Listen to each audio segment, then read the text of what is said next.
Sebagai rakyat kita punya kesangsian. Apakah ijazah Bapak asli atau palsu? Mbok ya gampang. Kenapa sih harus memenjarakan 2 orang? Kenapa sekarang Pens tuh mau memenjarakan saya sama Mas Roy dan kawan-kawan? Kenapa sih? Tapi waktu tidak bisa kita putar mundur. Ya, jadi ingin saya sampaikan, sebelum kami membuat laporan polisi, secara beberapa kali kami menyampaikan konferensi pers. Jika ada orang yang ingin bertanya, melihat apapun, hubungi kami. Kami sampaikan alamat kantor. Assalamualaikum warahmatullahi wabarakatuh. Jumpa lagi dengan channel kita yang memang setiap hari sih selalu menebar kebaikan, teman-teman. Jadi kalau kita pikir kenapa sih orang nggak berhenti tuh mengusut ijazah Pak Jokowi. Namun di sisi lain, apakah mereka tidak berpikir bahwa Pak Jokowi tak pernah membuat kesalahan? Tak pernah. Kalau kesalahan dia pribadi mungkin, tapi kalau untuk rakyat, apakah mereka tidak berpikir orang-orang yang memang di kampung itu mendapatkan seperti PKH walaupun 300.000 mereka merasa senang, tapi banyak oknum hanya karena nafsu mereka ingin menjabat, padahal sudah jatah Pak Jokowi dan Gibran akan datang. Kita doakan semoga menjadi lebih baik. Banyak isu yang beredar yang pada intinya mereka ingin menjatuhkan Pak Jokowi. Baiklah teman-teman, kita simak beberapa videonya dan kita lihat perkembangan. Dengar-dengar ini Roy Suryo termasuk orang yang dimaafkan oleh hakim ketika penangkapan kemarin. Luar biasa. Apakah hakimnya ini termasuk orang yang mendukung Roy Suryo? Padahal sudah jelas-jelas kalau saat penangkapan Roy Suryo itu ada surat yang harus ditandatangani oleh Roy Suryo ataupun istrinya, tapi istrinya menolak. Ada tuh videonya. Saling sanggah soal ijazah Jokowi. Dr. Tifa, saya males argumen dipotong. Wow. Memang mereka ini ingin menebar fitnah secara massal ya. Aneh. Udah lebih 30 tahun, jadi nggak mungkin kita pisah hanya gara-gara masalah seremeh ini. Kan? Lihat. Pertimbangannya apa? Dokter Tifa memutuskan untuk mencabut pra peradilan, tidak mengajukan atau mencabut mungkin? Pertimbangannya apa, Dokter Tifa? Begini, jadi ketika kita masih di Polda ya, kan saya tanya juga sama penyidik, kita nanti akan bagaimana gitu. Jadi dari mereka jelaskan bahwa kita akan split sync. Nah kalau split sync kan artinya kita harus punya strategi masing-masing, tapi semua itu sinergi dan koheren. Jangan khawatir, kami sahabat udah dari kecil. Sekarang di masa sekarang kita menghadapi kasus yang sama, ya kita hadapi bersama-sama. Maksudnya nggak akan pernah pecah? Oh enggak lah. Tidak seperti teman-teman yang lain? Yang ada mana yang tuh? sudah banting setir? Karena mereka nggak pernah jadi temen ya, beda ya.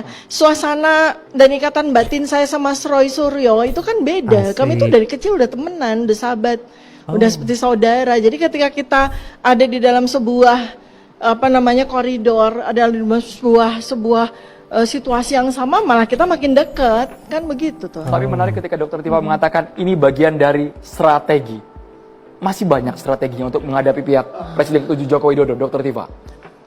Kalau kita berselancar dalam ruangan yang disebut sebagai ilmu itu kan menghasilkan taktik, menghasilkan strategi. Jadi itu harus wajib.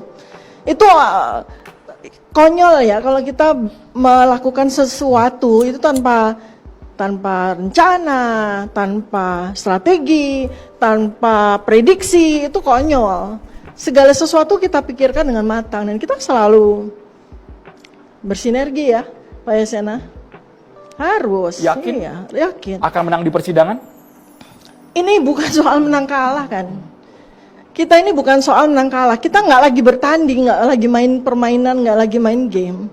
Kita sedang menegakkan kebenaran dan keadilan. Kebenaran Kita terus. sedang memberikan pelajaran yang berharga bagi bangsa ini. Kita sedang akan menghasilkan sebuah sejarah. Sehingga nanti di masa depan negara kita ini benar-benar terlindungi oleh hukum yang baik. Benar-benar terlindungi oleh clean governance yang baik. Jangan sampai ada pejabat apalagi presiden bermasalah di masa depan. Jangan sampai kita punya persoalan lagi nanti presiden ke-21 dokumen ijazahnya dipermasalahkan oleh rakyatnya sendiri. Jangan sampai nanti presiden ke-100 punya pakai ijazah palsu. Jangan. Sudah, ini terakhir. Dan kami siap untuk berjuang. Berarti mereka yakin bener ya kalau Pak Jokowi memang punya ijazah palsu. Kapan sih mereka ini disidang supaya kita bisa melihat mereka dengan jeruji besi yang menghalau mereka sehingga mereka benar-benar kapok ya. Ini sangat memalukan Pak Jokowi sih. Heran saya. Untuk itu. Dan keraguan itu harus dijawab dengan bukti. Betul. Dokter Tifa. Ya.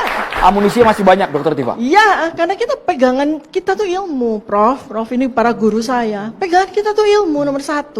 Baru kemudian turunan ilmu itu ada hukum, kan begitu. Ya, practice based. Jadi kita sama-sama belajar. Saya seorang dokter, seorang aktivis sosial kesehatan. Selama 456 hari ini saya belajar. Mulai dari pelajaran kurikulum pertama sarjana hukum. Dan ternyata saya baru menyadari bahwa rakyat itu nggak boleh buta hukum. Asik. Rakyat itu harus ngerti hukum, harus cerdas hukum. Dan ini pelajaran yang sangat berharga. Seorang perempuan seperti Dr. Tifa yang sangat awam hukum, kemudian dikriminalisasi, dituduh pidana macam-macam bahkan sampai pasal 12 tahun. Wajib hukumnya rakyat Indonesia semua harus tahu hukum. Pak Firmanto, Dr. Tifa merasa dikriminalisasi. Ya, selamat malam. Terima kasih. Kalau bicara kriminalisasi sudah lampau itu ya. Udah bahas. Bahwa memang tidak ada kriminalisasi. Kan sudah disampaikan. Barusan keluar dari suara Dr. Tifa sendiri. Ya makanya, ini kan beliau menyampaikan secara sadar. Artinya nanti pada saat di persidangan kan ditanyakan apakah ada kekeliruan, apakah ada sudah melakukan ini dan itu. Artinya kan dengan sangat sadar. Kan gitu. Kemudian bagaimana kita bisa membantah ketika Pak Jokowi sudah menerangkan, Mbak Tifa, sudah menerangkan beliau adalah lulusan UGM, sudah menunjukkan ijazahnya, Mbak Tifa sendiri sudah melihat di polisi, sudah menunjukkan juga kepada wartawan-wartawan, kepada kami juga, sudah menyampaikan juga fakta-fakta dan semua bukti-buktinya sudah di-spill. Ada KRS, bukti bayar, dan semuanya. Dan itu sudah disampaikan juga oleh UGM secara terbuka bahwa Bapak adalah alumni UGM Fakultas Kehutanan yang telah menempuh Tridharma Perguruan Tinggi dan itu semua diberikan dengan ijazah asli dan sah. Jadi pertanyaan saya begini, buat apa Bapak sudah sebagai seorang alumni Fakultas Kehutanan membuat ijazah palsu? Ini kan harus dijawab nanti. Dugaan-dugaan apa atau prejudis-prejudis itu bagaimana membuktikannya? Oke, tadi sampaikan kami memeriksa. Ini pendapat kami, ini ilmu.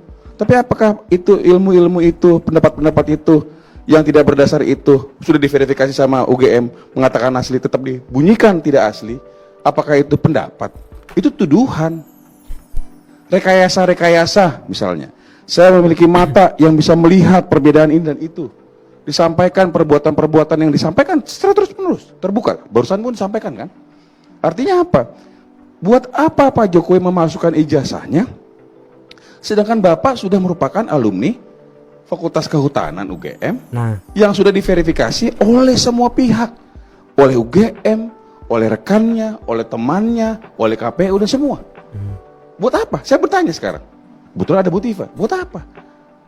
Kan itu pertanyaannya. Sehingga silakan nanti dijawab karena kita melakukan dugaan fitnah dan rekayasa manipulasi ITE sehingga merugikan, mencemarkan nama baik Bapak. Sekali lagi soal diksi rekayasa, manipulasi, Dr. Tifa.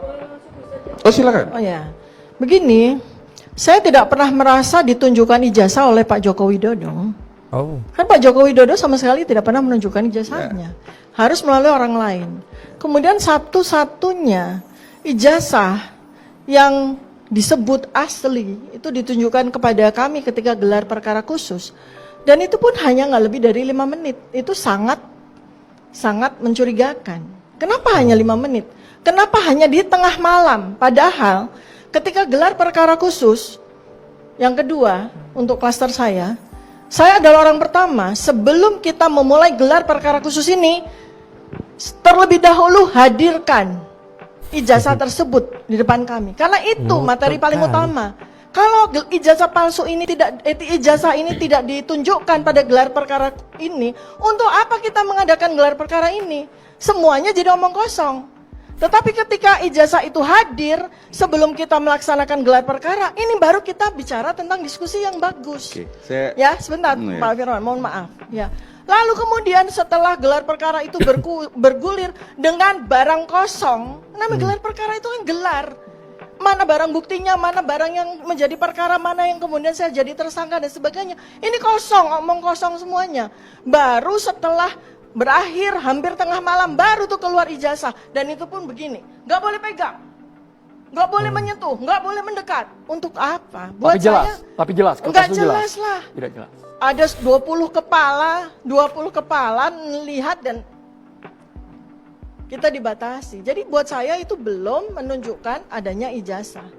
Yang sebetulnya yang dari 450 hari yang lalu, setahun lebih yang lalu, yang dituntut oleh rakyat jelata yang diwakili oleh saya ini, 280 juta rakyat, itu kan sesederhana Barack Obama ketika dipertanyakan akte kelahirannya. Sebagai rakyat kita punya kesangsian. Apakah ijazah Bapak asli atau palsu? Mbok ya gampang. Kenapa sih harus memenjarakan 2 orang? Kenapa sekarang Pence tuh mau memenjarakan saya sama Mas Roy dan kawan-kawan? Kenapa sih? Tapi waktu tidak bisa kita putar mundur. Ya, jadi saya sampaikan, sebelum kami membuat laporan polisi, secara beberapa kali kami menyampaikan konferensi pers. Jika ada orang yang ingin bertanya, melihat apapun, hubungi kami. Kami sampaikan alamat kantor. Boleh dilihat kok. Sebelum kita laporkan itu. Kemudian tadi disampaikan, sudah diperlihatkan.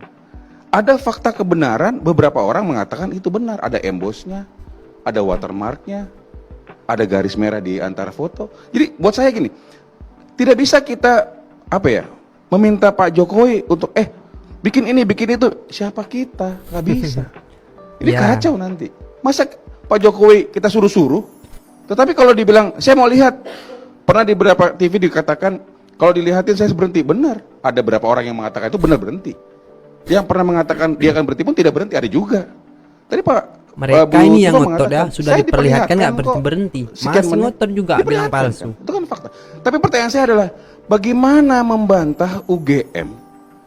Bagaimana membantah semua teman-teman Pak Jokowi, baik teman-teman seangkatan yang sama-sama lulus, yang sama-sama KKN, yang nanti dihadirkan, yang mengatakan Bapak sudah adalah alumni, sudah diwisuda, memiliki ijazah. Buat apa Pak Jokowi memalsukan? Ini kan pertanyaan yang harus dijawab.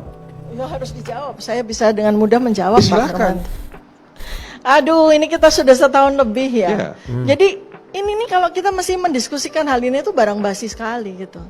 Karena sudah sekian kali sidang di mana pada saat itu seharusnya Pak Joko Widodo sendiri yang berangkat, nggak berangkat juga. Ini kan, barangnya juga nggak pernah muncul. Dia sedang kemudian ketika orang, bukan sidang KIP ijazah. ya, coba ya Pak, Dia sidang minta, KIP.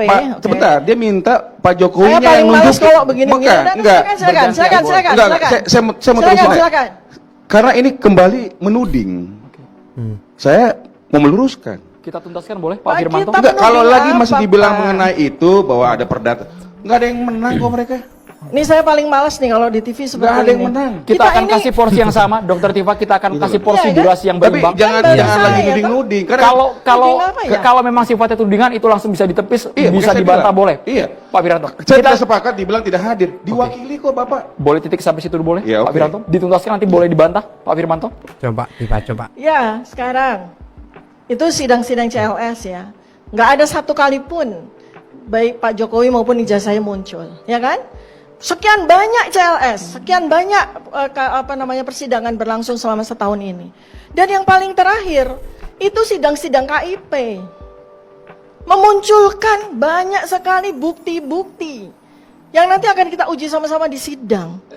Bahwa tidak pernah ada yang namanya ijazah asli menjadi dokumen bukti untuk melakukan legalisir ijazah di UGM. Nggak pernah.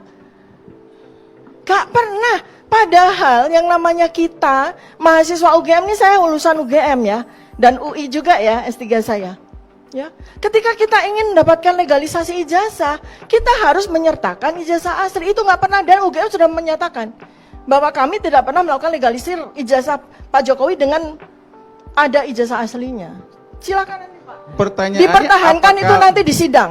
Pertanyaannya Saya apakah dengan gembira nanti saya akan melihat Gembira, bagaimana nanti betul. para pengacara maupun Pak Jokowi sendiri kan dia harus hadir. Iya. Beliau harus hadir. Pasti. Nggak boleh nggak hadir Iya. pada saat sidang. Iya. Kita akan buktikan sama-sama. Kita akan tunggu keberanian Pak Jokowi Dodo untuk hadir pada sidang. Karena memang keinginan mereka hanya Kayak itu. kali. Dia ingin menyuruh seseorang untuk melakukan sesuatu, bukan bicara ijazah asli atau palsu. Tadi disebutin. Saya nggak Jangan persoalkan. cuma berani Saya nggak persoalkan, dia mentersangkakan memidanakan rakyat dengan hukuman pasal 8 tahun 12 tahun tanpa berani untuk hadir pada sidang. Itu. Kita tuntut. Buset. Itu konsekuensi. Jadi jangan salahkan Pak Jokowi. Seru, Nggak seru, tepat. seru. Tapi dipastikan hadir Pak Jokowi. Kan ya? kita sudah bilang ada mekanisme. Kita sudah bilang sebelum kita laporkan. Kalau mau lihat datang. Jadi Ini saya mau tanya sedang Pak Firmanto menuding-nuding, ini kan? sebagai pengacaranya. Kan seperti Pak itu. Firmanto, Pak Jokowi mau datang nggak? Saya Dia bilang delik aduan loh. Saya bilang Pak Jokowi datang Benar. dengan mekanisme benar nih, presiden- benar Iya, nih. loh. Benar, jangan Bu Tifa, dengan mekanisme Bu digital Tifa, maksudnya pakai Zoom. Bu Tifa, cukuplah. Karena kenapa? Anda sudah dinyatakan oleh jaksa bersalah, makanya dilimpah. Tinggal jaksa akan memperkuat dalilnya menyampaikan. Ya, saya menyampaikan itu Ini apa ini? fakta. Ini loh. menuduh, Bukan, ini tidak. mengintimidasi dia Tidak. ceritanya, mengintimidasi. Cukuplah Anda menuding-nuding. Maka Siapa pernah saya menuding-nuding? Nggak Tadi pernah. sampai dikatakan. Itu Bapak "Apa menuding enggak? itu?" Apa enggak? Gitu. Saya begini loh Pak, saya begini loh Pak. Udahlah, mungkin Ibu Tifa Menuding itu pakai pinter. Udahlah, Ibu mau menyampaikan gue pinter. Kita tidak Silakan. persoalkan mengenai Gitu. gestur, tapi kita argumennya tetap argumen hukum. Iya Saya dong. boleh ke kuasa hukumnya Dr. Tifa, Silakan. Pak Aziz Yanuar. Baik, terima kasih pemirsa sekalian. Jadi saya di sini mau Oh, ada sampaikan penguasa dua hukum catatan lagi penting. tambahan Karena ya. ini judulnya kan catatan demokrasi. Izinkan saya menyampaikan bahwa sepanjang pengetahuan saya, informasi yang saya dapat dan kita sama-sama tahu, tidak pernah ada dalam satu negara yang mengaku berdemokrasi ya, sebagai catatan ini, itu penguasa dan atau mantan penguasanya itu mempidanakan atau melaporkan rakyatnya dalam kasus apapun. Itu catatannya. Justru yang ada, sebentar dong. Justru yang ada Presiden Donald Trump pada 2016 dipidana. Kebalikannya gitu loh. Nah, itu baru negara demokrasi. Itu konsekuensi seorang pejabat. Itu konsekuensi seorang yang memang dibayar untuk menjadi abdi negara, baik saat menjabat ataupun pasca setelahnya. Jadi maksud saya ini catatan demokrasi yang tentu saja mencederai ya demokrasi itu sendiri. Itu poin pertama ya Bang Aziz. Betul, itu yang poin pertama. Yang kedua, saya menanggapi Bang Firman tadi yang menyatakan bahwa jaksa sudah membawa ke pengadilan bahwa ini seakan-akan menjurus bahwa beliau berdua ini sudah bersalah. Jangan lupa ada presumption of innocence, ada asas praduga tak bersalah. Seseorang tidak dapat dikatakan bersalah sebelum ada putusan pengadilan. Nah, itu menurut saya yang perlu. Tadi abang kita juga menyampaikan tidak pernah ada terbukti sebelumnya, kan begitu. Nah, begitu juga kedua orang klien kami tersebut, ya Dr. Tifa dan Roy Suryo, belum pernah, alhamdulillah gitu kan. Dan mudah-mudahan nanti juga tidak terbukti. Jadi itu yang saya mau garis bawahi. Terima kasih. Jadi saya tidak sepakat kita menjelek-jelekan orang dan mengatakan demokrasi. Tidak sepakat saya. Karena ada pasal yang mengatakan pencemaran nama baik. Kalau enggak perlu ada.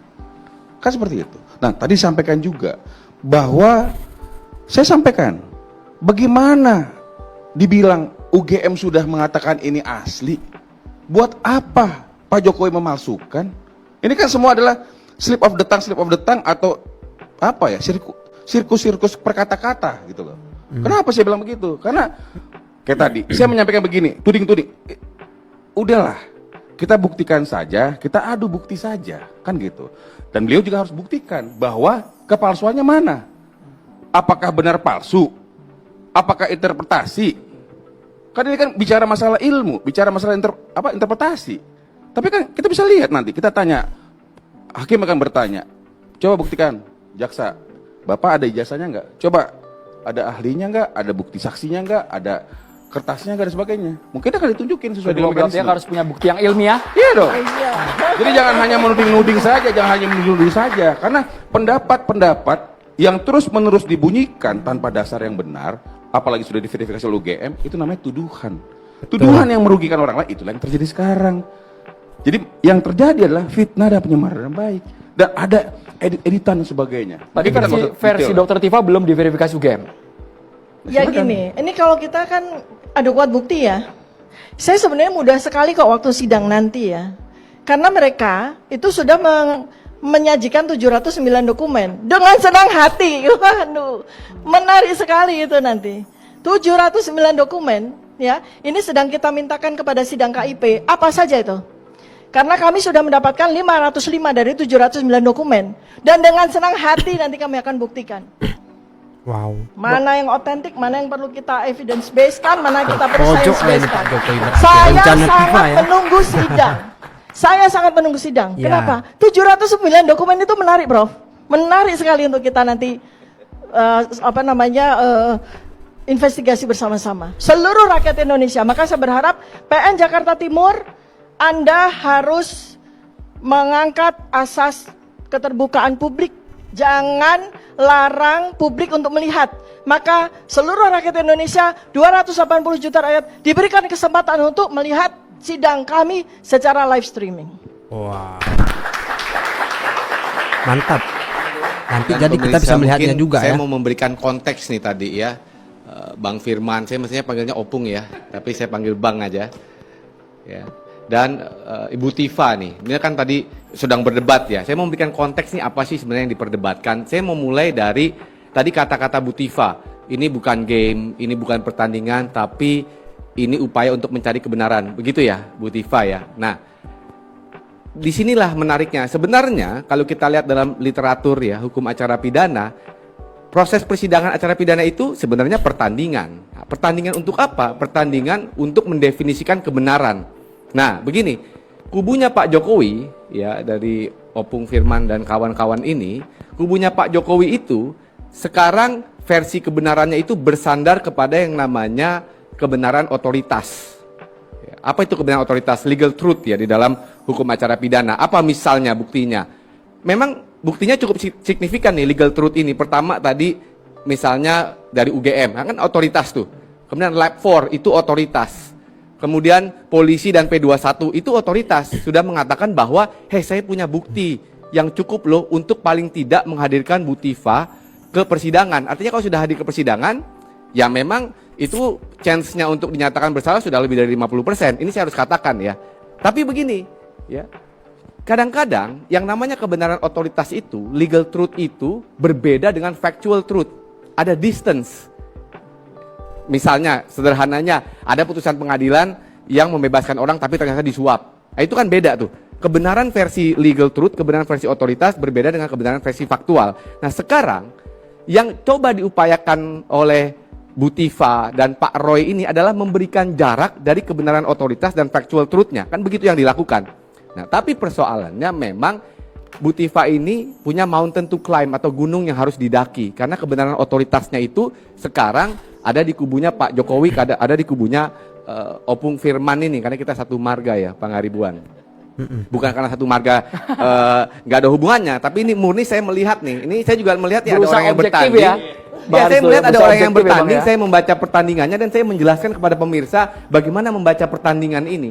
Nah, sekarang Bu Tifa mau memberikan jarak ya, mau mengatakan nggak betul itu kebenaran otoritas itu, nggak betul itu UGM, nggak betul itu Lab 4 polisi, nggak betul itu penersangkaan saya nggak betul. Itu yang mau dikatakan. Nah, sekarang bukti-bukti signifikan apa? Saya justru juga jadi penasaran. Bukti-bukti signifikan apa yang bisa membantah itu? Saya bayangkan misalnya buktinya nih, ya, mengatakan UGM ternyata juga dipengaruhi, undue influence untuk mengatakan Pak Jokowi kuliah di situ atau pernah lulus dan punya ijazah. Apa ada bukti itu? Saya berpikir yang pertama. Yang kedua, sebenarnya catatan Bu Tifa ini dalam memberikan jarak, apakah berdasarkan riset yang Jokowi White Paper itu? Karena kalau dibaca, mohon maaf, saya juga sudah baca Jokowi White Paper itu, ini menarik karena ada riset yang mengatakan 99% palsu sebagai kesimpulannya di awal. Padahal yang namanya riset itu kan probabilitas. Bu Tifa kan periset juga, lagi S3 juga, apa sudah lulus saya nggak tahu. Yang namanya Apa sudah lulus, apa saya belum tahu. Oke. Di sini kita bisa mengambil kesimpulan bahwa Tifa ini dikarenakan kemarin Roy Suryo ditangkap dan sudah sidang pra peradilan kemarin intinya si Roy Suryo sudah dilepaskan tanpa bersalah, bahwa yang penyelidik yang penangkapnya itu yang salah dengan prosedur yang salah katanya, maka Dokter Tifa semakin berani nih teman-teman. Bagaimana pendapat teman-teman? Tolong di kolom komentar dan sampai jumpa di video selanjutnya.